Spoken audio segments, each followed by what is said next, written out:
All right, thought number 4 for day one. And I'm really going to focus in on Adam and his role in the fall, right? Because right here, when, it said, when Eve gave the fruit to Adam, it says he was with her, right?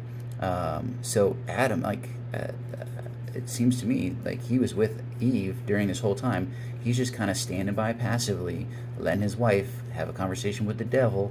Okay, I'm just saying, guys, if you're standing around and you see your wife having a conversation with the devil, probably a good time to jump in there, right? And do some protecting. Um, I'm not sure why, but male passivity, right? That is definitely something that we struggle with today as a society, where it's just like, you know what, I'm tired of the kids, I'm tired of this, I'm tired of that. I just want to check out. I just want to watch, watch sports or, get on a video game or something like that and just check out, right? And here is maybe the first example of a husband checking out, and look at the consequences. And the second thing I really want to focus on right here at this moment is when she gave it to her husband, when she gave the fruit to Adam, he had a choice here.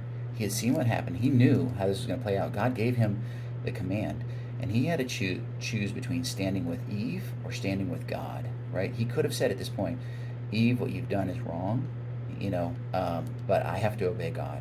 But he didn't. Instead, he chose Eve over God. And how often do we, in our families, in our communities, we choose something over God? We'll choose our spouse. We'll put our spouse before God. We'll put our kids before God. There is a clear priority in Scripture of, God, spouse, children, the rest of the Christian community, and then work and everything else. And if we get that priority out of whack, if we start choosing Eve over God, then we get ourselves in a lot of trouble. And worse than that, we create trouble for our kids, right? Or create trouble for our spouses, right? Adam created more trouble for Eve right here by choosing her over God than if he had chosen God. I don't know what would have happened in that situation. There's no way to know, but I know it would have been better. And for his children and everyone else, by choosing by putting God second, he actually ended up putting everybody else last. So, okay, so how do I do this? Um, well, I mean, this is something that I have to do constantly, every day, just fighting against um, disengaging and just being passive at home, especially.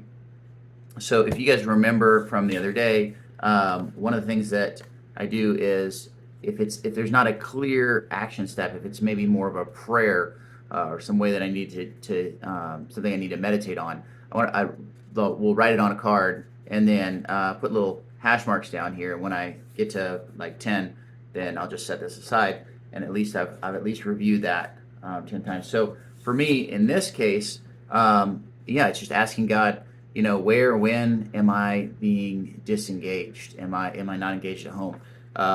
And praying through that, and then acting on that. Right? If God opens my eyes to something, and there are constantly opportunities for me to engage more.